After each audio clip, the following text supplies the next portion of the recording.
Assalamualaikum warahmatullahi wabarakatuh.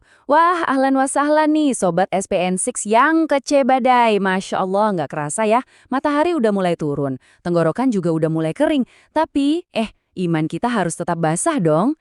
Waalaikumsalam warahmatullahi wabarakatuh, Kak Dika. Bener banget. Justru, tahu nggak sih, di detik-detik krusial nungguin azan maghrib ini, pahala tuh lagi obral besar-besaran loh. Selamat datang kembali bareng kita, Kak Dika dan Kak Sarah di Cerita Hebat SPN6. Yups, daripada kita bengong atau scroll-scroll sosmed yang nggak jelas dan malah bikin puasa jadi makruh, mendingan kita tadabbur alam aja yuk. Jadi, kita bakal bedah rahasia-rahasia ciptaan Allah lewat pelajaran IPA. Sekalian, buat persiapan asesmen sumatif, tengah semester atau ASTS besok. Oke Sobat Espan6, dengerin baik-baik. Hari ini kita bakal kupas tuntas 4 masalah besar di materi IPA kelas 7 yang sering banget bikin kita semua tuh jadi terjebak dan clueless. Tapi ingat ya, kita nggak akan bocorin soal, itu bosa. Tapi kita bakal kasih trik dan tips logika biar kalian paham konsepnya sampai ke akar-akarnya. Ayo siapin tajil ilmu kalian, kita mulai. Oke Kak Dika, kita langsung masuk ke masalah yang pertama. Kebingungan identitas makhluk hidup. Ini nih, banyak banget Sobat Espensik yang suka bingung bedain antara iritabilitas, ekskresi, sama adaptasi. Ya wajar sih, soalnya jujur aja kelihatannya tuh mirip-mirip banget. Nah, biar gampang, kita pakai contoh kasus nyata aja deh. Coba kalian bayangin tanaman putri malu. Baru disentuh dikit aja, daunnya langsung mingkem, nutup gitu. Itu kenapa ya? Apa dia malu diliatin orang puasa? Atau jangan-jangan dia lagi baperan? Hah? Ya, bukan baper dong Kak Dika. Justru itu adalah bukti kebesaran Allah yang udah menciptakan sistem pertahanan diri super canggih pada makhluknya. Kemampuan buat menanggapi rangsangan secara cepat ini namanya iritabilitas. Jadi, kalau ada aksi, kayak sentuhan, terus ada reaksi instan, kayak daun yang nutup, atau mata kita yang refleks menyipit pas kena cahaya terang, nah, itu semua iritabilitas. Ingat kata kuncinya, reaksi cepat. Oke, paham. Jadi intinya reaksi cepat ya. Terus, bedanya sama ekskresi apa dong? Contoh nih, kalau kita habis lari sore pas ngabuburit, badan kita kan basah kuyup tuh, keluar keringat banyak banget. Itu termasuk iritabilitas juga bukan? Nah, ini pertanyaan bagus. Bukan dong, itu namanya ekskresi. Logikanya gini, tubuh kita itu lagi membuang zat sisa metabolisme yang bisa jadi racun, biar nggak jadi penyakit. Nah, keringat sama karbon dioksida yang kita hembuskan, itu ya zat sisa yang harus dibuang keluar. Jadi, biar nggak ketukar lagi ya Sobat Spensix, ingat ini baik-baik. Kalau disentuh terus langsung bergerak, itu iritabilitas. Kalau mengeluarkan sesuatu dari tubuh kayak keringat atau urin, itu ekskresi. Terus ada lagi nih, kalau pohon jati menggugurkan daunnya pas musim kemarau, itu namanya adaptasi alias penyesuaian diri. Beda semua kan? Jelas ya bedanya? Sip, masalah pertama beres. Nah, dari ngenalin ciri-ciri kehidupan, sekarang kita naik level ke cara para ilmuwan ngasih nama ke makhluk hidup itu sendiri. Ini dia, masalah kedua yang paling sering bikin nilai jadi anjlok, penulisan nama ilmiah. Ayo, ngaku, siapa yang suka bingung sama aturan ini? Pertanyaan bagus. Kenapa sih harus dibikin ribet? Coba deh bayangin, kalau ilmuwan dari Indonesia, Jepang, sama Amerika ngumpul, tapi masing-masing nyebut harimau pakai nama lokal mereka. Wah, pasti pusing 7 keliling kan? Nah, biar ada satu bahasa yang sama di seluruh dunia, Bapak taksonomi kita, Carolus Linnaeus, menciptakan aturan yang disebut binomial nomenklatur. Ini penting banget biar semua ilmuwan ngerti maksudnya apa. Biasanya di asesmen nanti sering banget muncul soal jebakan tentang ini. Biar nggak kejebak, kalian harus cek 3 syarat wajib ini. Hukumnya tuh wajib banget kayak sholat 5 waktu di dunia IPA. Pertama, harus terdiri dari 2 kata. Kedua, huruf kapital itu hanya di awal kata pertama. Kata kedua wajib huruf kecil semua. Ketiga, wajib ditulis miring atau digaris bawahi. Harus ketiganya terpenuhi, nggak boleh kurang satu pun. Oke, kita kuis cepat. Kalau tulisannya kayak gini, Panthera tigris benar atau salah? Salah. Coba deh perhatiin baik-baik. Kenapa salah? Ya karena huruf T di kata kedua itu huruf besar, padahal aturannya kan harusnya kecil. Lanjut, kalau Panthera tigris, dua-duanya huruf kecil, gimana? Salah juga dong. Ingat aturan nomor 2 tadi kan?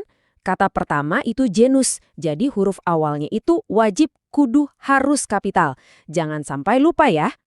Oke, yang ini gimana? Panthera tigris. Hurufnya udah bener nih, P besar dan T kecil. Tapi kok masih salah? Jelas salah. Kenapa? Karena aturan ketiganya dilupain. Tulisannya nggak dibikin miring atau digaris bawahi. Ingat, ketiga syarat itu satu paket. Harus dipenuhi semua. Nah, ini dia juaranya, Panthera tigris. Aturan 1, 2, dan 3 semuanya terpenuhi. Jadi ingat ya Sobat Spansix, kunci super gampangnya cuma 3. Depan besar, belakang kecil, miring. Gampang banget kan? Mantap! Setelah kita tahu cara ngasih nama, sekarang kita bahas cara ngelompokinnya. Nah ini dia nih, masalah ketiga yang sering jadi perdebatan sengit, status kewarganegaraan jamur. Dulu kan banyak banget yang ngira jamur itu masuk ke kerajaan tumbuhan atau plantae. Ya soalnya dia diam aja di tanah kayak pohon. Tapi ternyata dia itu diusir dari kerajaan tumbuhan. Kenapa tuh, Sar? Ini nih fakta yang mengejutkan, Dik. Ternyata jamur itu nggak punya klorofil alias zat hijau daun. Tumbuhan itu syarat utamanya harus bisa masak makanan sendiri lewat fotosintesis atau kita sebut autotrof.